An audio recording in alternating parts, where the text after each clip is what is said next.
Marcos 3, verso de 1 a 7. E outra vez entrou na sinagoga, e estava ali um homem que tinha uma das mãos mirrada ou atrofiada, e estavam observando se curaria no sábado para o acusarem. E disse ao homem que tinha a mão atrofiada: levanta-te e vem para o meio. E perguntou-lhes: é lícito no sábado fazer o bem ou fazer o mal? Salvar a vida ou matar? E eles calaram-se. E olhando para eles em redor, com indignação, condoendo-se da dureza do seu coração, disse ao homem: estende a mão. E ele a estendeu, e foi-lhe restituída a mão sã como a outra. E tendo saído os fariseus, tomaram logo conselho com os herodianos contra ele, procurando ver como o matariam. Retirou-se Jesus com os seus discípulos para o mar, e seguia uma grande multidão da Galiléia e da Judéia. Irmãos, mais uma vez a questão do sábado. A última mensagem falava a respeito do sábado e agora também com respeito ao sábado. Por que a Bíblia levanta tanto esse assunto? Porque foi por causa do sábado, basicamente, por causa do sábado e por causa da afirmação de que Jesus era divino, foi que ele foi crucificado. O sábado era muito importante para os religiosos daquela época. Eles faturavam muito. Eles tinham grandes lucros usando o sábado. E tiranizando o povo com o sábado. Mas a Bíblia menciona muitos contrastes, irmãos, muitos contrastes. Temos aqui um dos grandes. Vemos no texto a maldade dos líderes religiosos e a bondade do Messias. A maldade do homem, a bondade de Deus. É um contraste que a Bíblia traça em toda a sua extensão, né? Deus é bom, o homem é mau.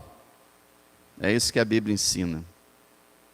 Irmãos, os fariseus viram um homem portador de deficiência. Em vez de se alegrarem com a possível cura do doente, desejaram usá-lo para acusar nosso Senhor de violar o sábado. Veja o verso 1 e 2. E outra vez entrou na sinagoga, estava ali um homem que tinha uma das mãos mirrada. Era uma mão atrofiada por algum defeito, alguma causa que a gente não sabe. A mão dele não tinha como usar. E o verso 2 diz: estavam observando se curaria no sábado para o acusarem. Veja, eles não estavam preocupados com o homem doente, eles não estavam comemorando que possivelmente ele seria curado, eles só estavam querendo saber de ver se Jesus iria curá-lo para acusarem de violar o sábado. Quanta maldade junta. Veja só, irmãos, o capítulo Mateus, a gente vai dar umas olhadas no Mateus capítulo 12. Veja lá, porque tem algumas coisas que Marcos não diz. Mateus 12, o verso 10. Estava ali, depois você marca esse Mateus aí para você voltar com facilidade. Estava ali um homem que tinha uma das mãos mirrada, e eles, para acusarem Jesus, o interrogaram dizendo: é lícito curar nos sábados? Veja, então, antes de tudo, eles se dirigiram a Jesus e falaram: é legal, é lícito, é permitido curar no sábado? E eles já estavam com a intenção de acusar o nosso Senhor. Mas, irmãos, diferente dos fariseus, que são maus, eram maus, e os fariseus atuais também são maus, e a humanidade inteira é má, diferente do ser humano, o Senhor Jesus é bom, porque Ele é Deus. Então o Senhor Jesus é bom. E a gente vai ver aqui que, porque o Senhor é bom, algumas coisas aconteceram. Porque o Senhor é bom, Ele repreende a maldade e a hipocrisia dos fariseus. Veja em Mateus, continuando em Mateus, verso 11. Olha o que o Senhor diz para eles. E Ele lhes diz: qual dentre vós será o homem que, tendo uma ovelha, se num sábado ela cair numa cova, não lançará mão dela e a levantará? Irmão, o Senhor está falando algo aqui muito grave. Eles, nos regulamentos deles, eles diziam que ninguém podia curar ninguém, ou ninguém podia fazer bem a ninguém, ninguém podia fazer nada. E o Senhor diz assim: venham cá, hipócritas, se vocês tiverem uma ovelha e ela cair no buraco, vocês não vão tirar do buraco? Aí a gente vê, irmãos, a tremenda maldade da humanidade. Porque você vê uma pessoa mais preocupada com uma ovelha do que com um ser humano. Porque a ovelha dá lucro e o ser humano não dá.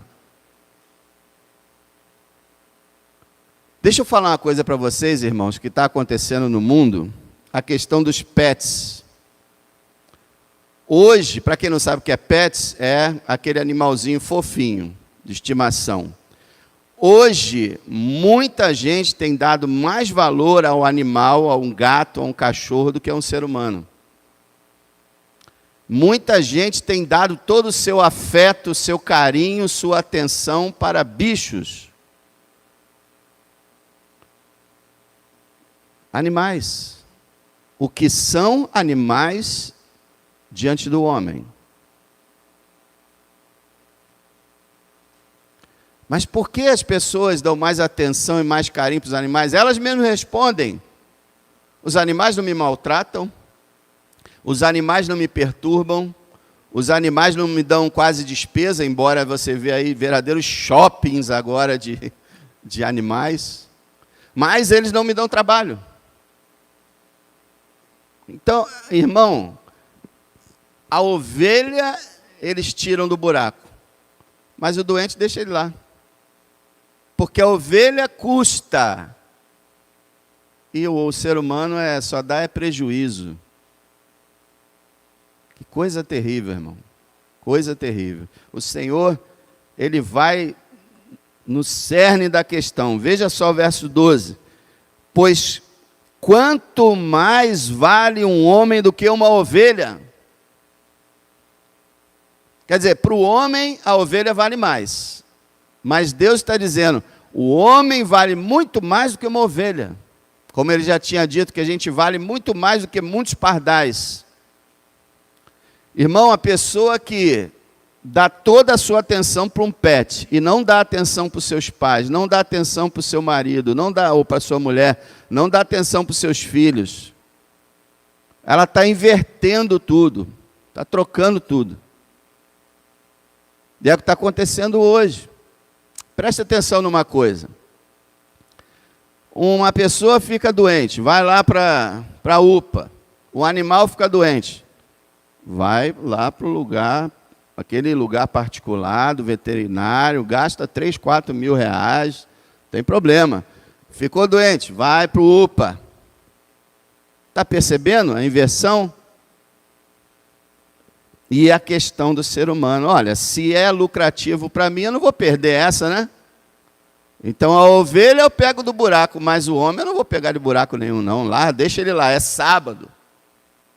Ninguém pode trabalhar no sábado. Que hipocrisia, meus irmãos. O Senhor do sábado, ele chega a uma conclusão no verso 12, lá no final.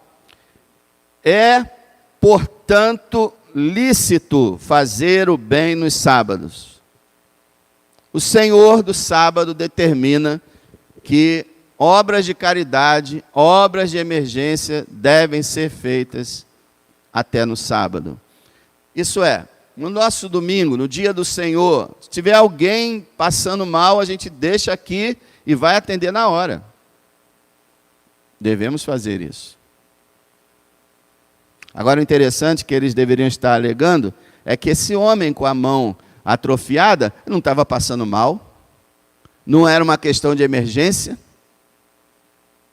então não tinha que curar nada, mas aquela mão atrofiada impedia aquele homem de trabalhar. Com certeza. A tradição, a gente não sabe se é verdade, existe uma tradição, lá foi contada lá, de que esse homem teria sido pedreiro. Imagina um pedreiro com uma mão só. E ele ficou com uma mão só e não podia de jeito nenhum exercer seu trabalho e passou a mendigar. A gente não sabe se é verdade, mas o fato é que um homem com trabalho braçal, que era a maioria dos trabalhos naquela época, com uma mão só fica difícil. Então ele precisava de ajuda. Não era uma emergência ali naquele momento, mas ele precisava de ajuda e o Senhor queria aproveitar isso. Então eles começaram com a pergunta: é lícito curar no sábado? E o Senhor fala sobre a ovelha para eles, trazendo vergonha, deveria trazer. Agora volta em Marcos 3. Porque o Senhor é bom, ele repreende a maldade e hipocrisia dos fariseus. Veja também o verso 3 e 4. Marcos 3. E disse ao homem que tinha a mão mirrada: levanta-te e vem para o meio. E aí Jesus é que pergunta para eles, perguntou-lhes: é lícito no sábado fazer bem ou fazer mal?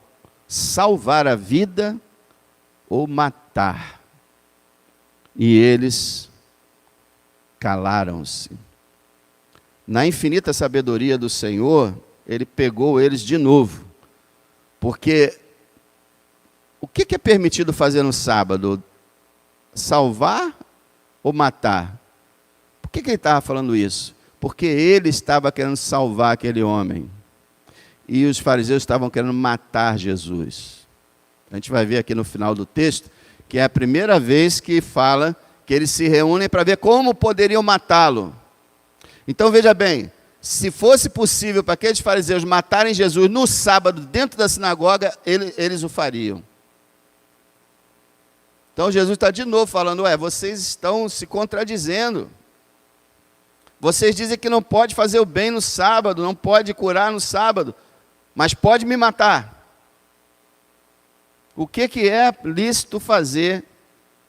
Aí ele colocou eles numa situação, porque se eles falam assim, não, é certo fazer o bem, eles teriam que dar razão para Jesus.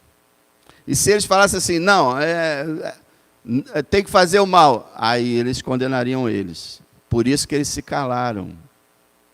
Jesus sempre vencia qualquer argumento contra qualquer pessoa, porque ele não é só um homem. Lembra disso. Trata-se de Deus encarnado. E Deus é a sabedoria total. Jamais um fariseu conseguiria pegar Jesus em coisa alguma. Pelo contrário, o Senhor que estava sempre os envergonhando. Eles calaram-se. Eles calaram-se. E aí, meus irmãos, porque o Senhor é bom, ele repreende a maldade. Porque o Senhor é bom, ele se ira com o pecado. Olha o verso 5. E olhando para eles em redor, com indignação. Isso aqui é muito importante, essa palavra indignação, ela é traduzida como indignação em algumas versões. Mas em outras versões ela é traduzida com seu peso total. A palavra significa ira. A mesma palavra que é usada para falar da ira de Deus. E é a única vez que é afirmado explicitamente que Jesus estava irado. É interessante que Jesus ficou irado algumas vezes, mas a única que diz assim, literalmente, é essa. Ele olhou ao redor, olhou para eles, todos calados, ele olhou para eles e ele foi tomado de uma ira contra o pecado deles. Ele revelando seus sentimentos aqui, você vai ver que ele vai revelar os sentimentos de Deus. Irmãos, Deus se ira contra o pecado. Salmo 5 diz que é todos os dias. Todos os dias Deus olha para essa humanidade e se ira com o pecado. A gente não pode se enganar com relação a isso, irmão. Quanto mais santo for alguém, mais ele vai se indignar contra o pecado. A ira de Deus, a ira do Cordeiro, como até diz Apocalipse, é algo coerente. A santidade, a bondade de Cristo, ao olhar para a maldade daqueles religiosos, inflamou-se. E ele ficou indignado mesmo, indignado com o pecado deles, com a maldade deles, com a frieza deles, com a dureza deles. Não tente manipular o seu Deus para que ele seja somente um tipo deles. Você sabe que hoje a moda no mundo inteiro é que Deus é amor. E Deus é amor, mas para eles Deus é só amor. E não é. Nós vemos a ira de Deus aqui se manifestando na pessoa do Senhor Jesus.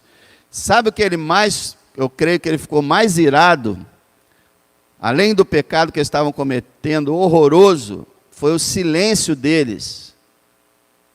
O silêncio deles, ficaram calados. Não responderam nada para não se comprometer. Eles deveriam ter dito assim: sim, mestre, o Senhor está certo. Realmente nós erramos nesse ponto, o Senhor está certo. Não. É aquela pessoa teimosa. Eu estou certo. Está errado, mas eu estou certo. A teimosia humana. Então, deixa eu repetir essa frase para você entender. Porque o Senhor é bom, porque o Senhor é bom, ele se ira com o pecado. A bondade dele faz com que ele evite a todo custo o mal e o pecado. Não queira chegar perto e sinta uma revolta muito grande. Agora, porque o Senhor é bom, ele se entristece com a situação do homem. Aí a gente vê o equilíbrio. A ira, a santidade, a justiça, e agora entra o amor, a misericórdia, a compaixão. Tudo no mesmo Deus. Você vê aqui no verso 5, olhando para eles em redor com indignação, condoendo-se, ou entristecendo-se da dureza do seu coração. Ao mesmo tempo, olha só, dois sentimentos. Ao mesmo tempo, ira pelo pecado, tristeza pelo pecador. A ira e a santidade de Cristo e o amor de Cristo. Por que ele deveria estar triste, irmãos? O texto já diz, né, bem claro aqui, ó, a dureza do coração deles. A teimosia, aquela questão de nunca dar o braço a torcer. Irmão, quantas vezes você já disse na sua vida, eu estou errado? E principalmente quantas vezes você já disse na sua vida, me perdoe, eu errei. Não, cada ser humano gosta de se apegar ao que é, ao que pensa e ao que diz, e manter aquilo, mesmo que esteja totalmente errado. Agora ele se entristece. Por que ele se entristece? Parece-nos que ele se entristece por causa da maldade dos religiosos. Lembra? Você pergunta assim, por que Jesus, vamos dizer assim, implicou tanto com os fariseus?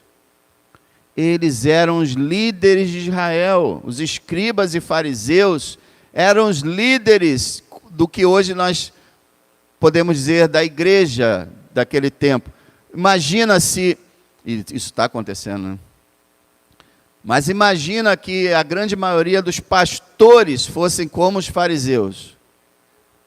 Como ficaria o coração do Senhor? Entristecido. Eles eram os chefes da religião, eles que conduziam, como Jesus fala em Mateus 23, que eles atavam fardos pesados para os outros carregarem, que eles não queriam carregar com um dedinho. Quando Jesus falou assim, vinde a mim todos que estáis cansados e oprimidos, e eu os aliviarei, ele estava falando dos fardos que eram postos sobre os religiosos, por esses abençoados aqui, né? Ele estava muito triste com a maldade daqueles que tinham a religião em seu poder, dos pastores daquela época. Hoje também o Senhor se entristece com a maldade de falsos pastores, de pastores adúlteros, pastores mentirosos, pastores hereges. O Senhor, com certeza que é o Senhor da igreja, se entristece muito com isso, e essas pessoas vão pagar. E aí vem a outra razão que eu creio que ele se entristeceu. O destino dos fariseus. Lembra lá em Mateus 23 que ele ficava assim, ai de vós, escribas e fariseus hipócritas, ai de vós, como escapareis da condenação do inferno? Jesus se entristeceu porque viu ali almas perdidas, arruinadas, almas que estavam blasfemando contra o Espírito Santo, e que Jesus já estava dizendo que não teriam perdão, nem nessa vida, nem na outra, querendo dizer que o perdão deles estava longe deles, por causa da dureza do coração deles. Então o Senhor está vendo a maldade deles e está irado com isso, mas também está triste com isso. E Ele sabe que essas pessoas vão pagar eternamente no inferno. Como Ele disse, como vocês vão escapar? E isso entristece Ele. Veja, Deus lança almas no inferno. Tem pastor, tem pregador que fala assim, Deus não lança a alma de ninguém no inferno. O que é isso? Deus lança a alma no inferno. É Deus que lança a alma no inferno. Você acha que a pessoa que... Deus é que lança a alma no inferno. Só que a Bíblia fala que Deus não faz isso com prazer. Deus faz isso por uma questão de justiça. Porque em Ezequiel ele fala, eu não tenho prazer na morte do ímpio, antes em que ele se converta e viva. Então o Senhor Jesus está aqui irado e ao mesmo tempo entristecido. Porque Ele é bom. Agora, porque o Senhor é bom, Ele cura o homem incapacitado. 5, verso 5, segunda parte lá. Disse ao homem, estende a mão, e ele a estendeu, e foi-lhe restituída a mão, sã como a outra. Eu gosto de usar esse milagre e alguns outros para ilustrar a salvação. Será que ele estava meio assim? Não sei. Mas de qualquer forma, a ordem foi dada a ele, estende a mão. Quando ele estende a mão, o milagre vem. A mesma coisa, o Senhor está ordenando, creia no Evangelho, arrependa-se de seus pecados, converta-se a mim. Na medida que a pessoa resolve ouvir, e naquele mesmo momento, o Senhor com seu poder está transformando a pessoa. estende a mão. Ele poderia perguntar, como vou fazer isso? Não tem condição. Mas o Senhor, então, a restituiu como a outra. E agora, meus irmãos, o que deveriam fazer os fariseus? Eles já estavam errados há muito tempo, porque o Senhor vem curando todo mundo, vem fazendo tudo, eles estão vendo, não fazem nada. Mas eles olharam ali, na frente deles, o Senhor consertar uma mão que talvez tivesse nascido assim, instantaneamente. O que eles vinham dizer? Não tem jeito não. Não no sentido de João 11, lembra? Absurdo, Jesus ressuscita Lázaro. Alguns dos amigos dos fariseus vão lá avisar eles, e eles reunidos, os sacerdotes, falam assim, bom, vocês estão vendo os milagres que eles estão fazendo, temos que matá-lo. Que reação perversa é essa? Estamos vendo que ele ressuscita mortos, então é claro que ele vem da parte de Deus. Eles deviam ter ido a Jesus e falado, Senhor, perdoa, nós estamos errados, nós estamos vendo o seu poder, como Nicodemos disse, né? Ninguém faz essas coisas se Deus não estiver com ele. Nicodemos veio para o Senhor por causa disso. O fariseu. Então, olha, nós estamos vendo aqui, não podemos negar. De repente nós estamos errados com relação ao sábado. Realmente pode ser que não seja a forma como nós vemos. Não. A paz, a dureza do coração, uma coisa. Eles viram ali o poder, a alegria daquele homem, poder majestoso que faz o que quer, a hora que quer. E eles deveriam dizer, não adianta a gente, igual Gamaliel falou, né, lá em Atos, não adianta, se essa obra é de Deus, não adianta vocês ficarem perseguindo, porque vocês vão estar lutando contra Deus. Os fariseus deviam ter dito, não, nós estamos lutando contra Deus, não é possível, isso aqui não acontece. Mas o que eles falaram a seguir? Ele expulsa os demônios pelo príncipe dos demônios, Belzebu. Aí que o Senhor falou, acabou para vocês. Blasfemaram contra o Espírito Santo, porque eu estou expulsando o demônio pelo poder do Espírito Santo. E vocês acabaram de dizer que o Espírito Santo é o próprio diabo, então parou. Como escapareis da condenação eterna? Não escaparam. Meus irmãos, diante de tudo isso, porque o Senhor é bom, ele vira alvo dos perversos. Quando uma pessoa é boa, Jesus é plenamente bom. Mas qualquer ser humano que seja um cristão fiel, como o pessoal fala, só jogam pedra em árvore que tem frutos. Isso é perfeito. Um cristão produz frutos, vão jogar pedra nele. Vão perseguir, vão atacar, vão mentir, vão caluniar, porque o mundo está nas trevas e Cristo e os seus discípulos estão na luz. Irmão, porque o Senhor é bom, ele vira alvo dos perversos. Olha que absurdo o verso 6. Tendo saído os fariseus, tomaram logo conselho com os herodianos contra ele, procurando ver como o matariam.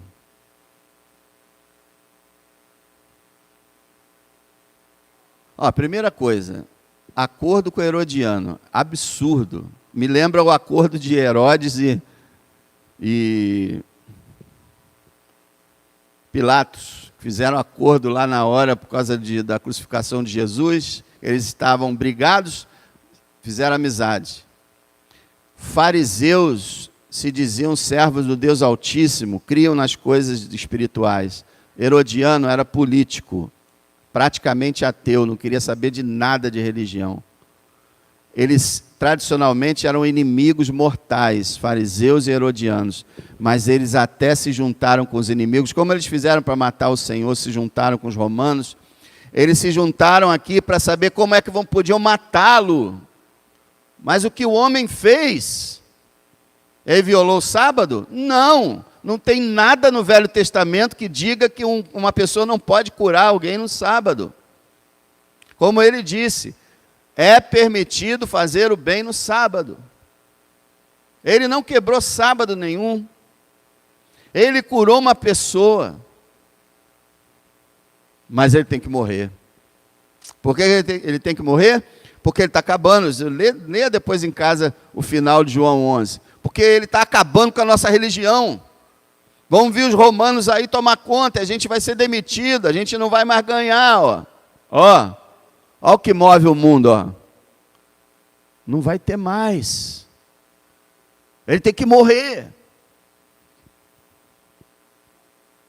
E vocês conhecem a história, né? Essa é a primeira vez que eles falam isso, eles vão ficar falando isso o tempo todo, e finalmente eles vão conseguir executar, matando o Senhor na cruz. Mas, louvado seja Deus, quando eles fizeram isso, abriram a porta da salvação para milhões de pessoas.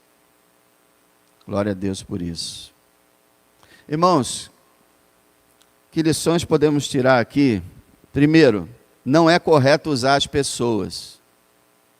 Não é correto usar pessoas. A gente tem aquele ditado que diz que nós precisamos amar as pessoas e usar as coisas. Mas nós amamos as coisas e usamos as pessoas. A gente chega em casa, a primeira coisa que a criança fala: cadê bala? Trouxe bala? Trouxe algum presente? Nada? Deixa eu chorar. Usar pessoas. Aquela pessoa vai me trazer algum benefício? Estou junto. Maravilha. Ela tem uma pessoa que ela vai pedir alguma coisa para mim, opa, deixa eu sair fora. Nós não podemos, irmãos, usar as pessoas como os fariseus fizeram. Usaram aquele homem para tentar acusar Jesus. Pensa nisso. Por isso que a gente não pode se aproximar só de pessoas que a gente gosta, mas também de pessoas que a gente não tem muita afinidade. O amor é assim. Não é correto usar pessoas. Sempre se usa as pessoas, mas a pessoa mesmo tem algum valor? Quase nenhum. O certo, irmãos, é amar as pessoas e ajudar as pessoas como o Senhor fez. Ele amou aquele homem e o ajudou. É bom que o cristão sinta santa aversão pelo mal. É bom. Veja, pelo mal, não pelos homens, mas pelo mal. Devemos sentir uma santa aversão com o mal. Devemos ficar indignados. Sim. Agora, deve haver controle. Porque o sentimento mais fácil de fazer uma pessoa perder a sua sanidade é a ira. Tem ira que mesmo no homem não é pecaminosa. Mas como diz Paulo, irai-vos e não pequeis. Quando você está irado, mesmo por uma causa justa, porque nós somos pecadores, acabamos perdendo a paciência, perdendo o controle e fazendo mal. Veja, a gente estava indignado pelo mal e a gente acaba fazendo mal por causa da ira. Então, é certo se irar contra o mal? É, mas que seja controlado. Porque como disse Tiago 1:20, porque a ira do homem não opera a justiça de Deus. Está vendo o que eu estou falando? A ira do homem não opera a justiça de Deus. No passado, por exemplo, um grupo de cristãos disse, na Idade Média, olha, Jerusalém está tomada pelos muçulmanos. Não é certo, não. Jerusalém é a cidade santa. E começaram a ficar com raiva. E aí pegaram o exército e foram matar os muçulmanos. e os muçulmanos matar os cristãos. E aí nós tivemos várias cruzadas, onde milhares de pessoas morreram, e o evangelho foi envergonhado, porque Jesus falou, não é em Jerusalém, não é no Monte Gerizim, mas é em espírito e em verdade. Que temos nós a ver com lugares santos? Deixa para os católicos isso. Eles fiquem com os lugares santos. Não temos nada a ver com lugares santos. Mas eles ficaram irados e houve toda essa coisa. Então, se a gente sentir indignação ou ira pelo mal, que a gente se controle, que a gente se policie, que seja uma ira, uma indignação correta, porque a ira do homem não executa a vontade de Deus. Em último lugar, irmãos, louvemos a Deus pela bondade de Cristo. Tem ninguém mais bom do que Ele, melhor, né, do que Ele. Não tem. Ele é amoroso, perdoador, justo, correto, puro, santo. Ele ama de verdade. Ele ama você. Ele ama todos nós. Nós devemos louvar por Jesus não ser um fariseu, mas por Jesus ser bom. Nós somos maus, o homem é mau, o Senhor é bom. Amém?